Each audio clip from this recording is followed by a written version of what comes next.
So tell us your name, the title of your book, and the award that you won. Okay, my name is Paola Berthoin, and the Passion for Place, Community Reflections on the Carmel River Watershed, and it won Best Regional Nonfiction for the West Pacific area. Congratulations on the award. Thank you very much. Mark, nice to meet you. Thank you. Thanks for being here. Tell us what the inspiration was for the book, for your art, your writing. Well, the inspiration started for me with the Carmel River and all the animals that depend on it, and there's the Carmel River steelhead, which is endemic to that river, and yet it's a threatened species. And then there's also the red-legged frog, which is also a threatened species, and they depend on a free-flowing river, a river that flows instead of drying up in the summer.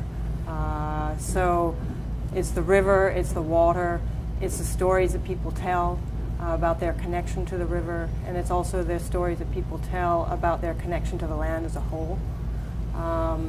And for me personally, I'm a painter in part, and so I find that connecting with the land by painting is a way to share that passion that I have. It's beautiful. So many different things inspired me to create the book. And you've had 36 people contribute from the writing aspect and almost 8 interviews. Tell us a little bit more about gathering all those thoughts, all those writings, all those people's creativity and putting it into one kind of wonderful medium here. Right. Well, what I did is that I've been living in the community for a long time, so I already had a list of people I knew I wanted to connect with, and then as I was doing the book, I also met new people. And I had a list of questions that I wanted to help focus people of how do they connect to the land, you know, or if there's something that's been lost in Carmel Valley, what has that meant to them personally? Helping people to connect to that place and share that with the broader public. And so that's one way that I reached out to people. And then the CD has the 8 other people that I interviewed. And those were people also that I wanted to have part of the project, or again, it was people that I met, and they weren't necessarily writers, or they weren't up for writing, whatever it was. And so I thought, okay, well then we need to do interviews. So that was a whole other aspect that I wasn't anticipating, but I think it really adds to the book as a whole because people have a sound aspect to listening to what's in the watershed. Sure. Because it also has natural sounds from the watershed that I collected. So there's sounds of thunder and rain and river and frogs and birds, waves, all of it. So that's the full kind of effect, if you will. Exactly. That's exactly. great. Describe the book, if you will, how it stands out and what you feel maybe sets it apart from the others. We've gone through the multitude, if you will, of people who have contributed to it, but what I find interesting is you have a wonderful blend of art and not literature, but art and words, and right. you're really getting your ideas and kind of your mission or your goal across. Tell me a little bit more about that, if you will. Well, to me, what's important, one of the aspects that's important is helping people to see themselves from a watershed perspective. So whether it's the Carmel River watershed, or it might be the Mississippi River watershed, the Colorado River watershed, any river around the world, we all live in a watershed. So how we live on that land, that water that flows into the river, and how we use the rivers, it's really important that we understand how we affect the greater whole.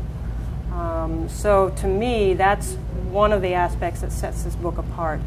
Another aspect, because it's organized from the watershed perspective, it's organized from the top of the watershed out to the ocean.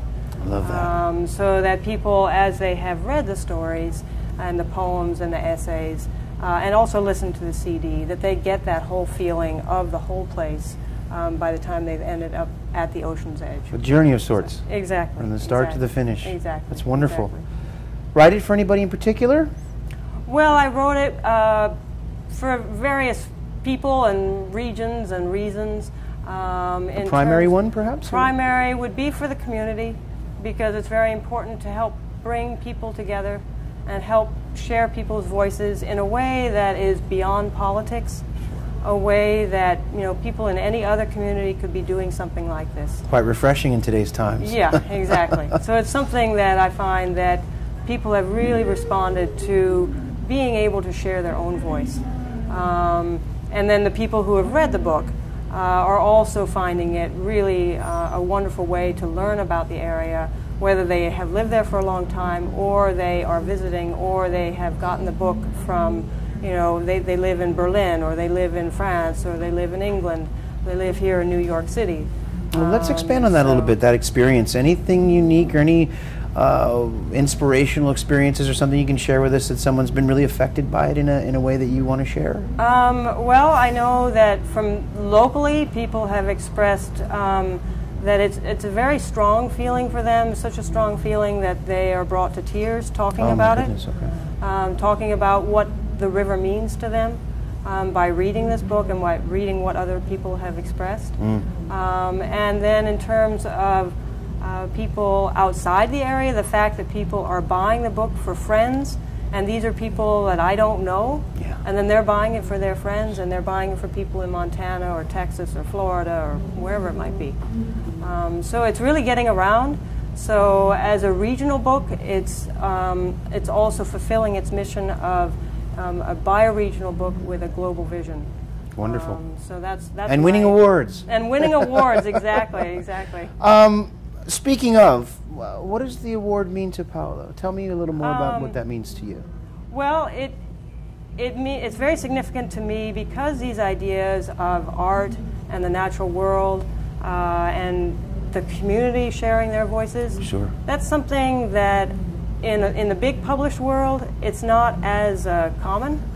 And so I think that it's very important for everyone who participated in this project that their voice is being honored. And then in terms of, for me personally, I spent a lot of time on it. I created the book from beginning to end in terms of designing it, everything.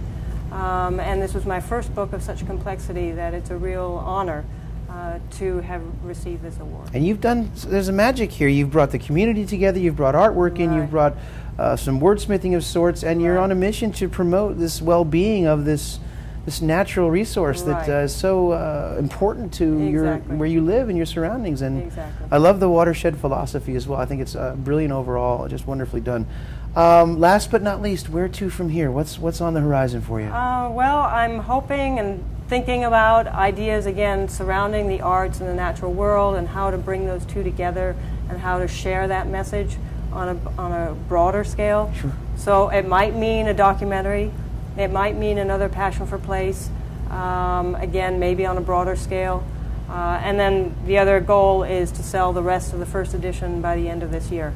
So I'm about halfway done with selling the books, and so I've got half more to go. Well, we wish you a lot of luck with that, and congratulations on the award. Thank you for taking time out with us. Thank you very much. And good luck. Thank you.